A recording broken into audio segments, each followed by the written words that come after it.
want your seats, and quick change. Krista Davis's program is now going to be on Thursday, the 13th at 7 p.m. Okay? She's terrific. She spoke here at the Foundation Center a couple months ago. Getting in front of your fear is now going to be Thursday, the 13th at 7 p.m. Okay. There was something else I wanted to say? Oh, yes, BoomerWorks. How many are here for BoomerWorks? Yay, 1, 2-ish. Okay, BoomerWorks. Very quickly. It's a social venture launched by our friend Shira Harrington, who's going to be speaking in a couple of weeks. It's really designed to help those of us in the baby boomer generation, or close to it, understand how to participate in the gig economy. Large article in the paper yesterday on the gig economy. We've all heard things all over the place about the gig economy. If you're curious, if you'd like to learn more, how about how you can identify not only what you're good at, but then among those skills what people will actually pay you for, and then how to create a gig or a business out of that. We're going to have a program here, or maybe next door, right after this program starting about 11:45. We're going to have some of the recent participants in a six-part, 12-week boot camp that just wrapped up on BoomerWorks. Going to share their stories and continue the conversation. This is the first of the new meetups launched by BoomerWorks. So if you're interested in that, please stay around, and that'll be next door. All right, preliminaries are over. Edna's almost ready. She's ready. She's more than ready. All right. We're delighted to have Edna with us today. Edna Figueroa is an executive coach, leadership consultant, and organizational cultural advisor. As a trusted, capable, and experienced partner, she works with organizations and individuals committed to fostering individual and organizational discovery and development. She's the founder of Elevate Leadership Coaching, a recognized source of coaching, results-driven, and informed counsel. The mission of Elevate Leadership is to empower teams, leaders, and organizations to foster the emergence of new environments where people and organizations are enriched, resilient, and productive by delivering dynamic coaching solutions for leaders, teams, and business professionals at all levels. Edna received her International Coaching Federation certification from John Matone's Executive Leadership Program, recognized as the #1 authority on intelligent leadership and the world's #2 ranked executive coach. She's a graduate from Accomplishment Coaching, an accredited ICF program in Washington, and she's also completed executive leadership programs at Harvard, UCLA, and the Center for Creative Leadership. Prior to her work at executive leadership, she was on staff at Ernst & Young, Fannie Mae, and Freddie Mac. So we're delighted to have Edna with us today. Thank you, Ken. Thank you so much. Can you hear me without having a microphone? I think so. Yes. Yes. Yeah. So good morning. It is such an honor to be here, and I'm very. This is really a treat for me to be in front of all of you and to be serving this great organization. It's very dear to me. So I love the 3 words that everybody said. I hope that you own it today. I hope that changes tomorrow too. Your being every day should be a little bit different. It's who you want to be that day to accomplish what needs to be accomplished. So I encourage you to be messy and to really just own it and change it. We're going to have fun today. Hopefully, we can make this really interactive. I'm a professional coach. I grew with a lot of executives, with a lot of professionals at all levels of the organization.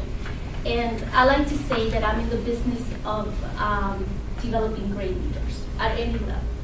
And one of the things that I love to do the most is to really help you uncover your true gift and your true capacity so you can do your best work.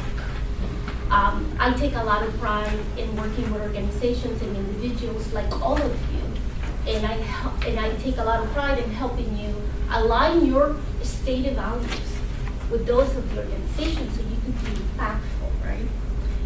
This is very dear to me. I was in corporate America for about 27 years. I didn't have a choice. I had to become an accountant according to my mother because that's how you get a job. And I did. I got recruited to Wall Street. And a lot of things happened organically in my life. From Wall Street, I got recruited to Fannie Mae and Freddie Mac. and EY. And I did a lot of business work. I became a PMP, so a lot of project managers here. That's a great field. But I always liked the people aspect of things. And I actually saw a lot of suffering in corporate America. I was very blessed that I had a lot of mentors, but I also was very intentional in following up on those relationships. It was the relationships that really got me to a lot of places in corporate America, including when they sent me to Harvard and they assigned me a coach. Wrong move, because I told the coach I want to be like you one day. So I pursue a master's in coaching, and this is what I love to do. This is it. I want to say that now because I wanted to just mention I went to a lot of places in the United States to gain a lot of graduate studies. But I say this because I want to share with you my journey and what worked. I was intentional in leadership. I used to use a lot of buzzwords. And I wanted to make my own. I wanted to experiment. And I never forget one of my earlier mentors in Wall Street said to me, Edna, if you're going to fail early and get up. And I did. I actually failed a couple of times. And that was actually the springboard to a lot of success. I was not afraid. So if you're here, I think someone mentioned the word fears. There's a lot of fears during this transition. I actually, when I was a Fannie Mae, I was laid off. I mean, I've been there. So this is very dear to me. I felt like the rug was pulled. Nothing to do with me. My entire unit, 600 people, was wiped out from one day to another. You know, Fannie Mae loses money. People are the ones who go first. I have to say that it was scary and it was painful because it's personal. At the end of the day, it feels personal. But I have to say that I was not behind the ball. I always took time in really comprehending who I was. What was my limitations? What were my strengths? And I always play on my strengths because that's where I could be good at it. Project management was like natural to me. So I knew if I wanted to succeed, I asked to be the project manager. Not the finances, even though I was an accountant. It was just something that my mother asked me to do. You know? But I was good at debits and credits too. Like I really, really understood the language of money and all of that stuff. So yeah, I think that I actually became extremely passionate about the response. I don't know exactly, and I'm going to kill the quotes and I'm going to say it, but I remember that is too vividly in me that what really matters is the response. It comes down to the response, to whatever breakdown. And it's funny because a lot of us, and I think a lot of you sitting there could feel that whatever transition you're going through is a breakdown, but it really is, behind it is a breakthrough. So I think that's how I wanted to position, how do I change to the next? That's how I wanted to like set the stage. I thought a lot about topics coming in here. Yeah, just go there. Forward. I love this. And a lot of my work in leadership development, it's the inner core. And there's a lot of words for it. It's self-awareness, it's self-image, it's your own version of yourself. But the most important thing is however you are defining today, your self-definition. And that really is the foundation of success. We're going to see later on how that spills over. The skills that you have, the gift that you have, how you make decisions, how you view power, how you become a team player, how do you work when you're working from home, what decisions you make, what decisions you don't make. It all comes from the self-concept. So I love this because a lot of times we are like searching outside for the solutions, for the right mentor to come by, for the right sponsor, for the right promotion. Really, it all is in us. We make that choice. We really make that choice. So this is one of my favorite quotes because coaching to me, I have a lot of definitions of coaching depending where I go, but coaching to me is an inside job. It really helps you. It's like an onion, and then you just unpeel it. And that's hard work. That's actually scary. And a lot of us don't get to do that until something happens. Either we don't get promoted, either we got laid off, or we have a family issue that we're forced to look at life differently. So, anyone would like to, is anything showing up? Anybody would like to? I want this to be really interactive. It would be really boring if you just me talking. So anybody, what's showing up? Be vulnerable. If you want to grow as a leader, you have to be vulnerable. Yes. You mean in that statement? Where or anything about what we're going to cover today is going to be a lot of touchy, a lot of how does that interplay with our skills, and then connecting the dots. Oh, okay. Okay, Well, but if anything that's in your mind, I just want this to be very interactive. Well, I was reading and I just looking at it, was giving a test to find out what my 5 strongest strengths were.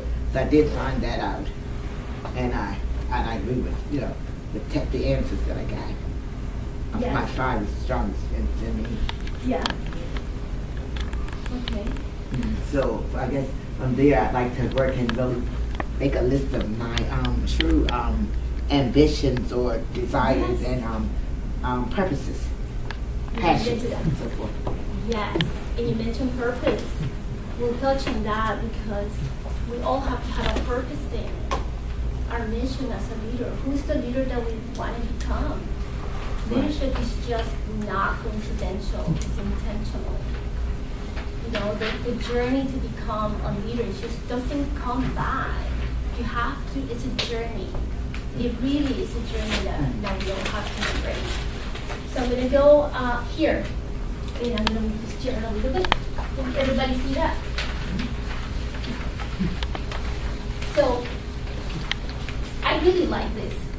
And I have permission to borrow it from my coach, where I got my executive coaching, who is the guy who coached Steve Jobs. So about 3 years ago, I set a goal. And I said to myself, I want to get into his program. I used to listen to him all the time. He was very, John Mattone. Okay. You can look it up. He coaches Steve Jobs. How do you spell his last name? Mattone, Mattone. Yeah, you can look it up. He was a Steve Jobs coach. And he developed this model. And everyone who goes through his program has license to use it. So I'm very privileged. Of course, I have make it my own. He always tells us, make it your own. So what you see in the middle is the self-concept. And he's right on the money. A lot of this came also from feedback that he has gotten from more than 6,000 leaders. So it really makes a lot of sense. So what we're gonna park here a little bit, if you allow me to. But basically, there is an interplay. There is a very powerful interplay that takes place between the self-concept. And we're gonna look into what makes the self-concept and the leadership skills. There's a connection. They're not separate. And we're going to take a look at how do we develop our self-concept. Because from here, it really is where the power is. It's where you make decisions or don't make decisions. It is what dictates or sort of designs your belief system. It's made out of those good references that we have, bad references, our values, our character. All of that, it's really our self-concept. What's the negative references? Negative could be anything that you view negative. If you view getting laid off or not getting a promotion as negative, that either consciously or not consciously, that plays into how you view the world, or how you make decisions, or how you come across as a leader. Yeah. Yeah. Let me read something that John Malone wrote about the self-concept. He said most of us had an idea of our inner core, and that's really our character, our self-concept, our values, our thinking patterns, our emotional makeup. But we may not know much about how the inner core or our self-concept, strengths and weaknesses we possess translate into the traits that ultimately determine how you come across as a leader. All of that. Which are the outer core for the leadership behaviors that we exhibit. Say it in another way. The strength, the vibrancy, the maturity of your self-concept determines the strength, the vibrancy, and effectiveness of your skills.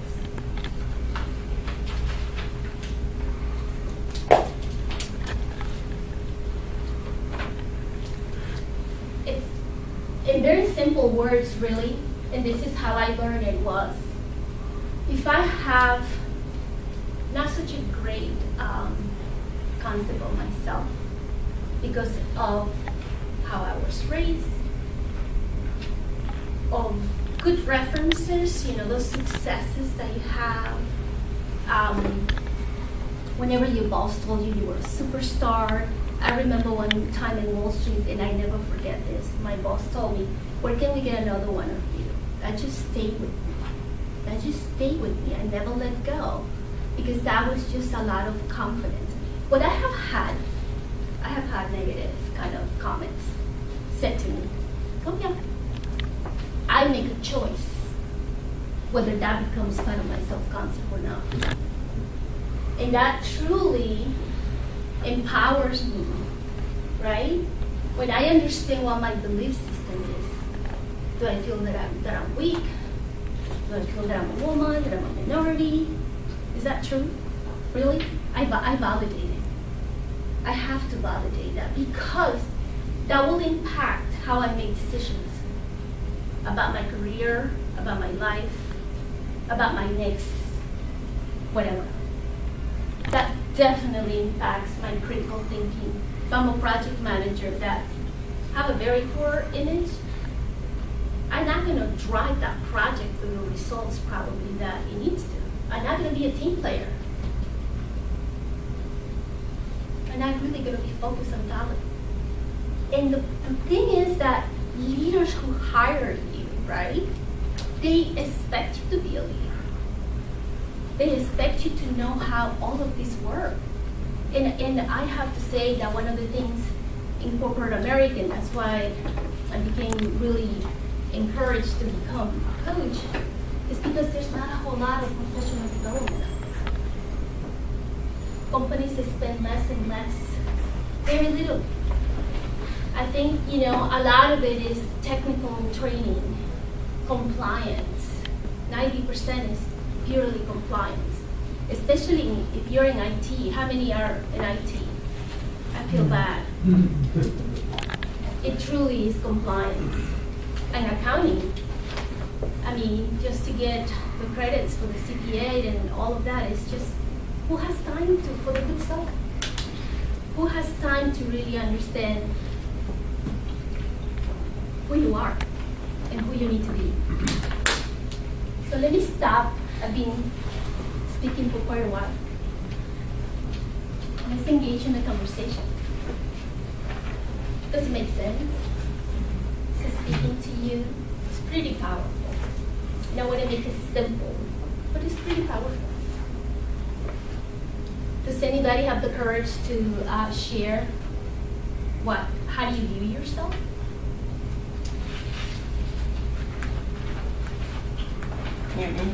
Yes, come on, share. I have the courage, yes I do. Yes, you're okay. You can come back here. Yay. I'm tall and I'm smart. Okay, there it is. What? I'm tall, I'm fun, and I'm smart. That's how I view myself. That's beautiful. That's wonderful. Oh, there it is. Do you see yourself? And I'm not arrogant, okay? People make me sound arrogant, but I'm not.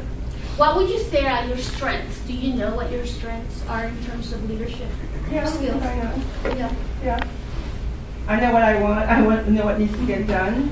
And I think I'm getting better at knowing that not everybody's like me. You know, I'm getting better at that. Because people get, like, you know, some people may be a little less strong than I am, or may take me as you know, like at face value. Don't realize that, you know, I have a heart and I have sarcasm built in, but you know, I'm a nice girl. That's great. That's self-awareness. Yeah. Thank you so much. Oh, you're welcome. Being vulnerable. I saw him there. You know, having been a manager for a long time, I look at leadership as into three different components. As a leader, you need to grow. You always be growing within yourself and looking at growing others. And then you're simultaneously you're developing others. You're developing your skill sets and improving your own skill sets, and you're developing others around you, and then ultimately be able to lead by example. That's beautiful. That's beautiful. It is leadership by abundance. It's when you really are focusing on others. Yeah. Congratulations. That's beautiful. Yes. Hi, my name is Patrick Bells, Hello. and I'm very happy to be here. We're glad to have you. I know Penny's very Thank you. And I want to go back to the Helen Keller poster, Yes. because I read a lot, and I read that Helen Keller was mentored by a lady, I believe her name was Miss Sullivan, who had as many problems as she did, and she was actually mentored by a slave woman who decided that she would spend time with this woman, and I believe she actually put her in a cage. And the reason why I'm saying this is because I owned and operated a construction development company at one time, and I was successful, but I had no mentoring. I actually hired a gentleman from Construction Management Corporation to come out and consult with me just to teach me about construction, because I knew nothing. I just had some dilapidated properties, but I knew nothing. And I did very well until the mortgage crisis. So I'm hungry and thirsty for mentoring and learning. And so I'm very happy to be here. And I just heard about this program and called last week and came here this morning. So is your question how to find a mentor, or? How to find a mentor, how to be compatible with mentoring, anything with mentoring. I will challenge you to find at least three mentors. Thank you very much. And even set up your board of directors. Excellent. Really. I mean, it really, you cannot do it alone. And I'm sure they talk about it in the program, Sure. right? Absolutely. Yes. So, welcome. Thank you. And keep coming. Yes. Just in terms of mentorship, you know, a lot of people here are thinking about like gaining mentors, but you know, everyone here has great experience. When interviewing, you can sell your own mentorship to those coming through that don't have the same experience. Yes. Like, don't sell yourself short in the interview process. You know, in my own job experience, I didn't get my best jobs until I started interviewing the company. You know, I was always like trying to convince them to hire me. But once I like started sitting down with different companies and basically said to them, convince me why I should work for you. Yes. Absolutely. It really sort of resonated and sort of, I guess, changed their perception of me. And it was like, wow, this is a guy that, if we're trying to convince him, he must be like valuable and someone we want in the company. So yeah, in terms of mentorship, don't sell yourself short. You've all got amazing experience, and that's something you can really offer in terms of a new position. That's great insight. So is that what you made? You were talking about you gave them like an Can information? everybody hear? Was that an informational interview like you gave the company? Some of what you gave them? So I currently work with Merrill Lynch, and so I've been in the US for 3 years. So I've been with Merrill Lynch since the start of the year, but I was interviewing with a number of different companies at the time. Right. And I didn't play them against each other, but I was just like, when I was interviewing with Merrill Lynch, I was like, listen, I interviewed with Morgan Stanley yesterday. And I said to them, look, this is what I'm looking for a career. This is what I can offer you. Like, why should I choose you over some other company?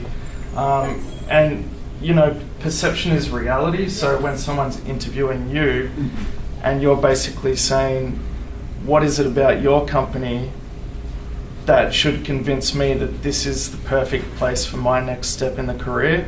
And then they'll really try and sell you their company and sort of convince themselves, hey, we want this person, and then they're trying to convince you to come and work for them. It's almost like a psychological trick. Well, I think it's leadership. Yeah. Because you really, they're lucky to have you. They're lucky to have you. Yeah. You're talented, and if you're for the interviews, because they see that you're going to bring something to the table. So the interview is just as good as for them to get to know you, but for you to learn from them and for you to let them know what you can offer and provide. Yes. So that was really thoughtful. That was really great. Yes. I'm all about the shifts in the mindset. Yes. And I think that some of what I've seen, I guess here, but then in other literature, is this idea that life is a journey, and I would say mentorship is not necessarily a binary choice. And I think that it's very easy for people, including myself in the past, to just sort of fall in this trap that, like, I'm broken, like, no, like, you just weren't in the right job, or you can be all that you can be. But, like, that lesson alone, and from that adversity, is an incredible gift that you can give to somebody else who's struggling. And sometimes you can actually empower yourself by offering insight to somebody else, and it's easier to see how you can help someone else than how you can help yourself. LinkedIn just has this new thing now that, like, you can sort of volunteer to be like a mentor for someone. And sometimes, like, if I'm just kind of bored or like not feeling like so great, like, I will just kind of spend like 10 minutes doing that, and like it provides a lot of fuel, frankly, like, to be able to give to other people in a similar circumstance, and it makes you like recognize, wow, like, I have a lot to offer. Right. I mean, this is really powerful. It is extremely powerful, because I heard a couple of things, right? And people from my body of work and studies, we actually spend a lot of days on this topic. People come from being a victim, or people come from being responsible. Great leaders come from being responsible, not from being a victim. And let me be very careful. We all, navigate through those. But if you really find yourself navigating and I'm a victim, I'm broken, things just are not lined up, I don't have the right debt, there's no power there. There's absolutely no power there. You really have to jump into, be creative. It's called references. It's creating those. Those are the good, positive references, like mentoring, like finding something to do for others, volunteering.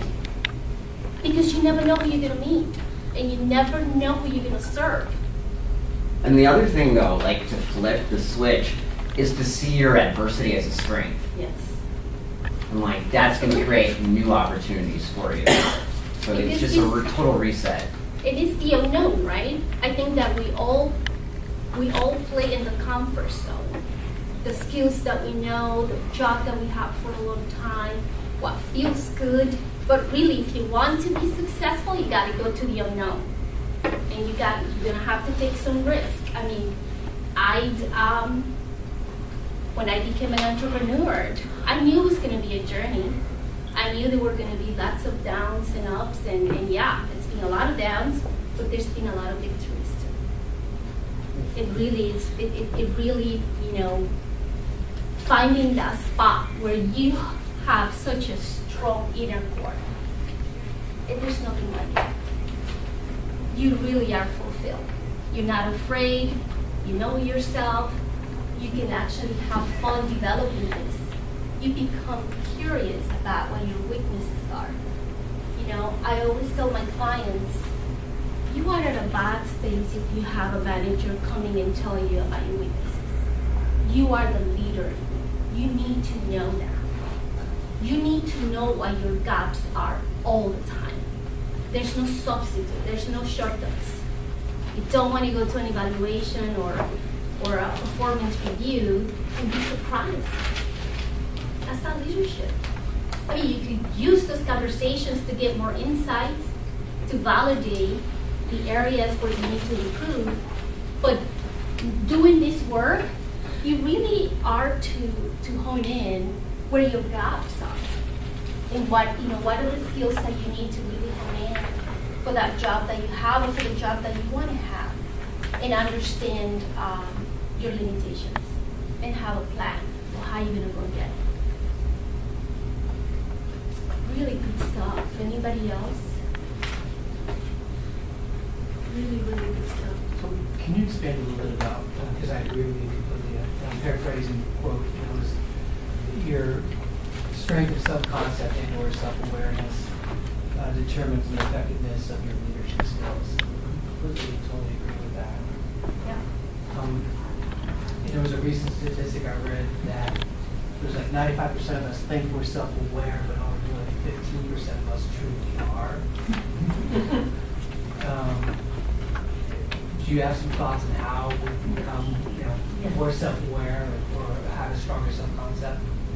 It's a great question. So John Maltone will say one thing in a lot of our classroom. Some of that came up. How do we know, right? And he said one of the things that we know is what are our tendencies? Who's running the show? Our unconscious, sort of protective, sort of like not taking risks, not doing a lot of self-evaluation and asking for feedback. So what happens is if you have those tendencies, those traits, those are the ones that are more common in you, and those are the ones that you're going to grow into it. But really, is that going to get you to a very far? Probably not. I think the work comes when you do a lot of like a 360, when you look at those self-evaluation assessments that you have to take a look at the gaps. You have to take a look at those limitations, and you have to have a plan in place. I don't know if that answered your question, but it really is the unconscious, yes, I used to be really sort of like I needed validation at some point, and that was probably the one running the show at some level. And it wasn't until I did a lot of the self-awareness work that I decided to fire that person and said, thank you, you no longer need it.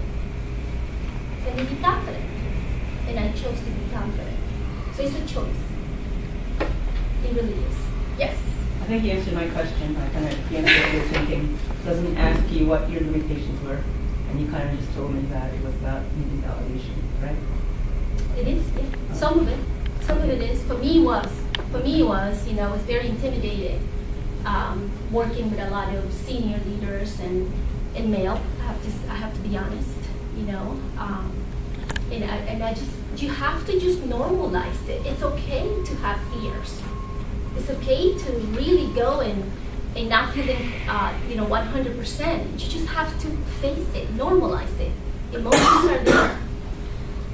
It's all part of that. It's how you deal with it. It's the choices that you make, and continue to make a masterpiece.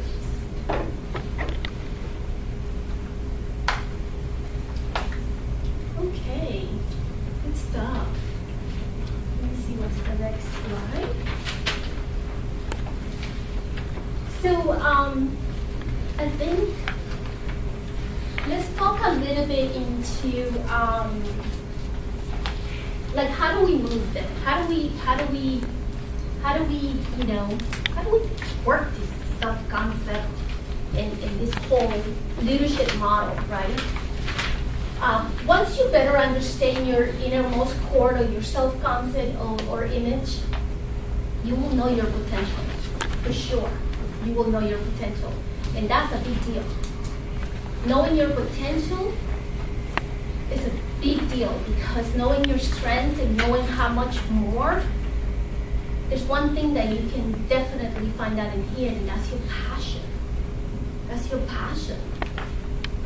I'm not going to paraphrase Michael Jordan, but he said, that he loved to play basketball, and that's why he's good at it. As simple as that, really. So you will make wiser decisions. We talked about the wheel, right? You will make a wiser decision.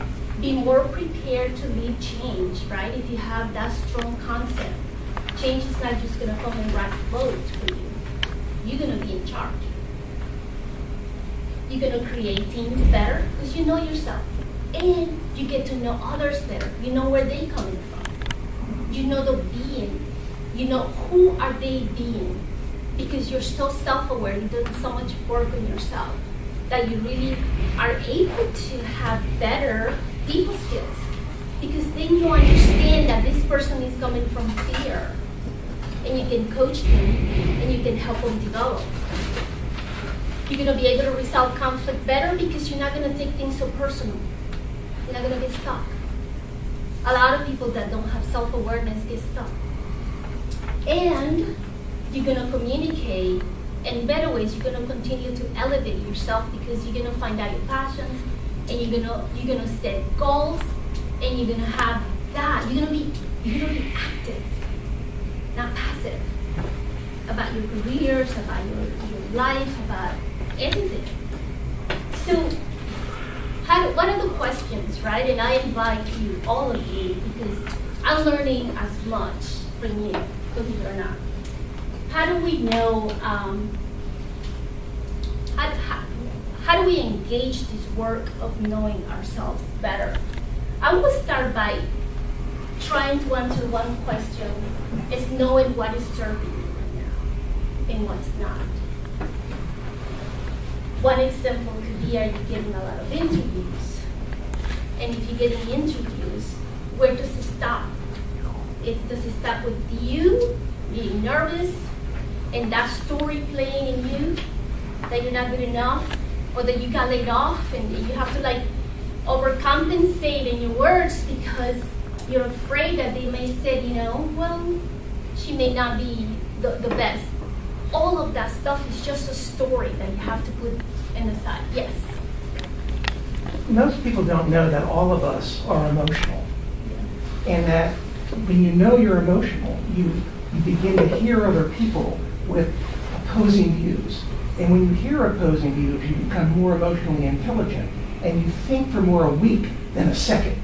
And when you think for a week about problems, do you become much more emotional intelligence to make a decision as a leader and as someone who works for a leader than ever? And this is Harvard Business writing this now, that in the age of science, do we all have to learn from other people to be able to get a business to go forward in the 21st century?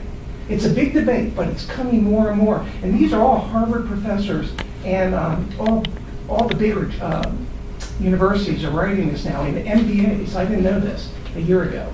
So we know we're emotional every day, and how we talk to people, we're very emotional. We know what we want to do, and we talk like that more, rather than thinking a little bit more before we talk and have our view. And that's learning. And I'm wondering if we all learn at work or not, or when you get interviewed, are you really being able to talk to human beings, or do they want to hear just what they want? I don't know. It's very complex.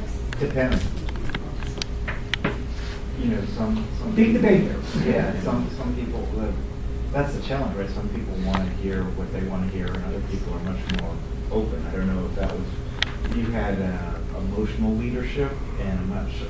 So I've heard of emotional intelligence. I can guess what emotional leadership is, but I think one of the things about, I think emotional leadership is, based on my experience, is people that are more open to listening to other people. I think someone would use the terms empathetic or whatever, so that's, I think, empathy might be part of emotional leadership, right? Yes, absolutely. I think I'm going to go back to, because I think you guys are bringing something up.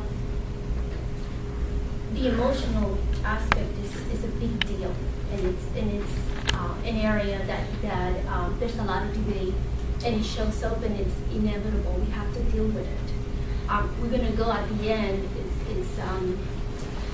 is great research on 3 things that you have to look into to become a leader, and that's your mental capital, your personality, and then is the intellectual capital.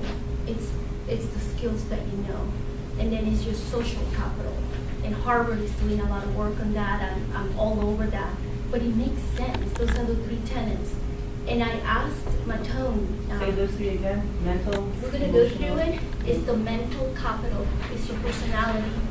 It's your intellectual capital, which is the skills, and then it's your social. And those are the 3 tenets that are being looked into it. But I think Scott and I'm sorry, your name? Scott. Scott in your name? John. John. One thing that is helpful to deal with the emotional aspect is having a good sense of your values. What do you value the most in life? That really helps you. And a lot of people, and I have to say this, a lot of people don't even go back and take an inventory of what the value system is. And it changes. It changes a lot. I think when you could be really well anchored, I'm not saying that that's the ticket, but it does help when you rank. In my class, we spend a day on values. And it's funny because my values 10 years ago were very different than my values now. But that does help with the emotional makeup. So I will encourage you, write notes, go and find out what your values are today. Is it family? Is it success? Is it commitment? Is it money? That's driving your decisions today. So I will encourage you to do that. The stuff on character too. If these 2 to me are prime, the values and the character, that can help you anchor. And I think I had a note in here because this helped me a lot when I did my character work. And I had to write a sentence for all of my elements of character, because that played into this, all of that, all over. That's spilled all over.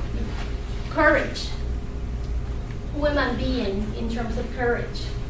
Loyalty. Diligence. How I'm getting things done. Modesty. Honesty. Gratitude. Make a list today. Make a list of your values and your character. That will help you. That will help you. I mean, not all the lights are going to feel green on a particular day, or when you're dealing with your boss or any difficult interaction, but that helps you big time. So let's go back to this. One thing, another great way of knowing about, getting feedback and firming up your self-confidence is feedback from mentors. Mentors are the ones that can be really honest and hone in on your strengths and on your limitations. But ask your mentors, tell me honestly, what do you think about this? Yes. I just want to ask a question in terms of mentors. I mean, if you talk a little bit about discerning or qualifying mentors, because I grew up with a lot of people with names or letters behind their names, but I'm not sure that all of them had my best interests at heart in terms of mentoring. And I'm sure a lot of people have faced situations where you've had mentors who not necessarily were sincere about benefiting you, as I have in my experiences. I think you have to have a plan. Like I have a mentor, let's say I'm going to do a project with an IT company. I want to talk to someone who knows IT.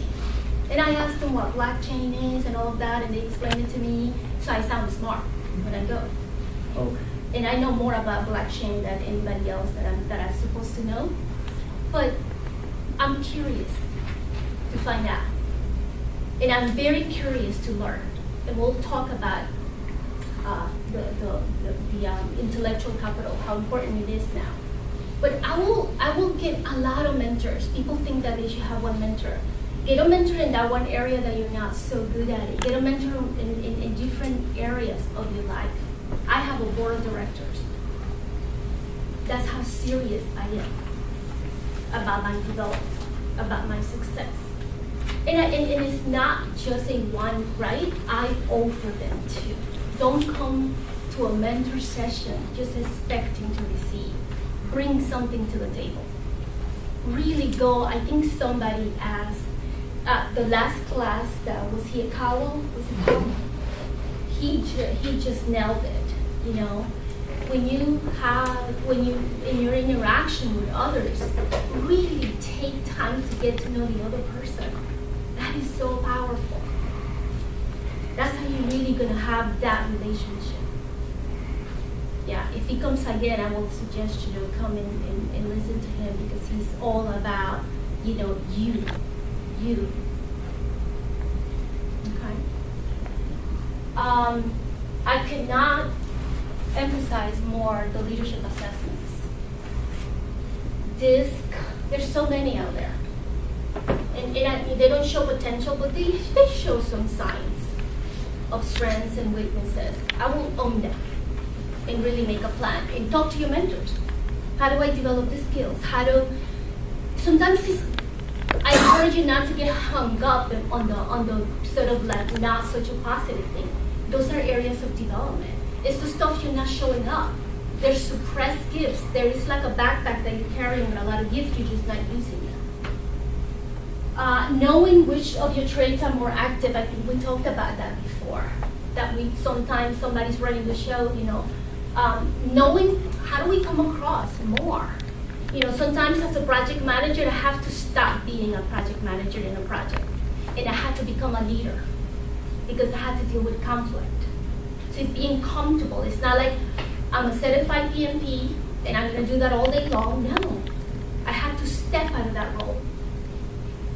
It was really comfortable, right? I got certified. I knew the planning through execution. But who I needed to be was a leader, not a manager.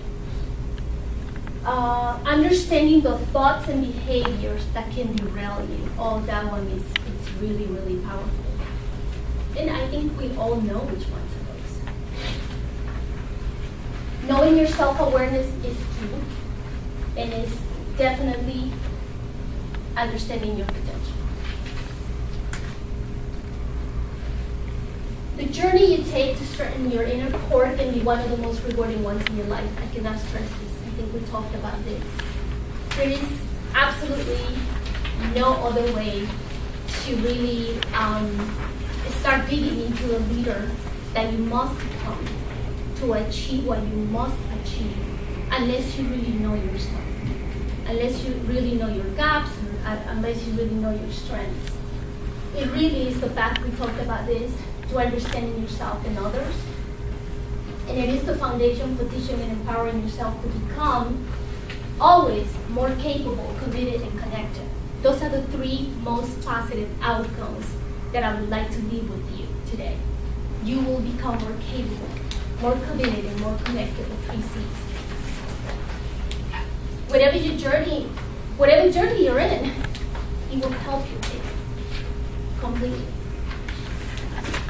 And he creates, we talked about references, right? The negative or not so negative, positives. Matone is big on that. He said, for you to achieve what's next, you have to create good references, powerful references. Meaning, take a risk. Go and volunteer, do a project. Learn a different skill. Get on LinkedIn, be messy. Just be messy. Because it is that pile, it is that pool of the good references that is going to take you through the interview, through those moments that matter. He said something very interesting. If you feel compelled that you cannot create them, which is not true, follow people who does and learn from them. Follow people.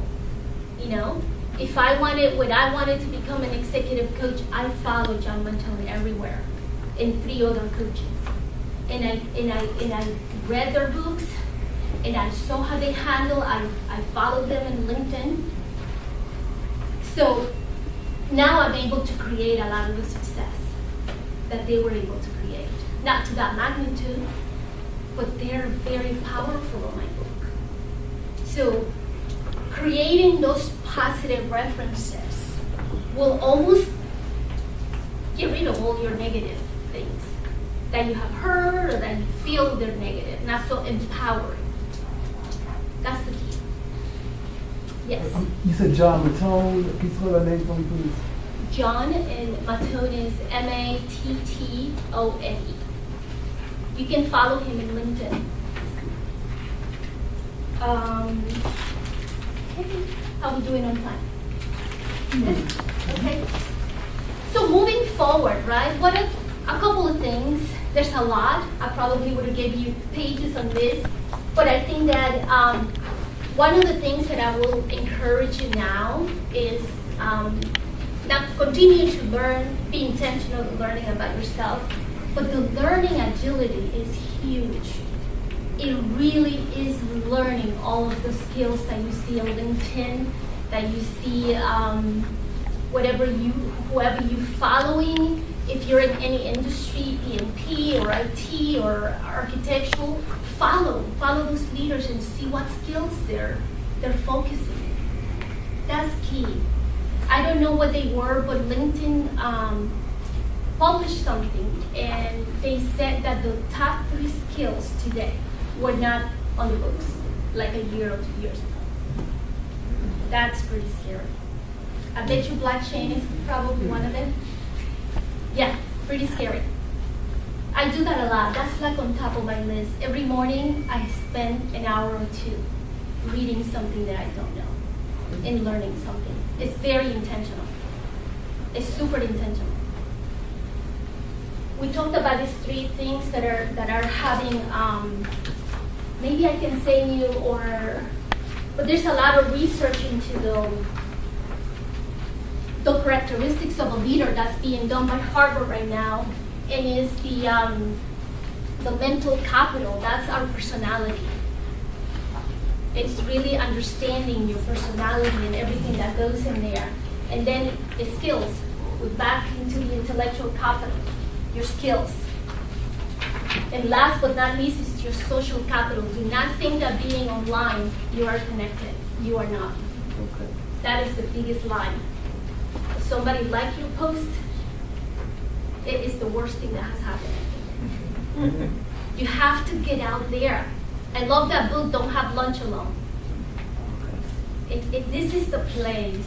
This is really the platform for you to provide support, to learn, to be encouraged, to develop those positive references. With that, I close. Edna, thank you very much.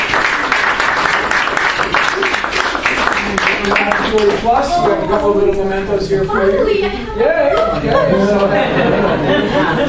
Thank you. So, one other announcement. 40 Plus is having a party to celebrate our 65th anniversary.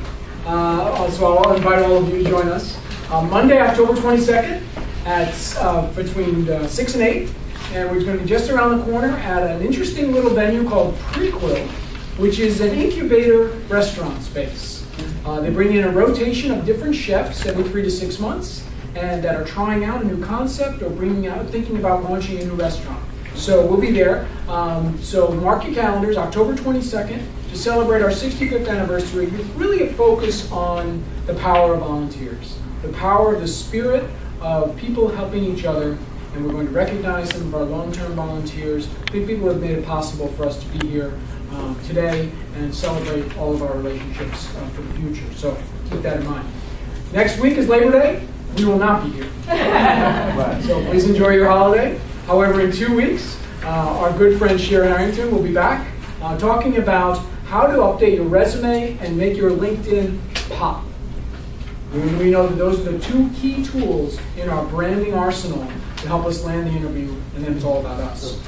So thank you all for coming. For those of you who are interested in the BoomerWorks program, we're going to start that in just a few minutes in the room next door. So please continue networking, and thank you all for coming.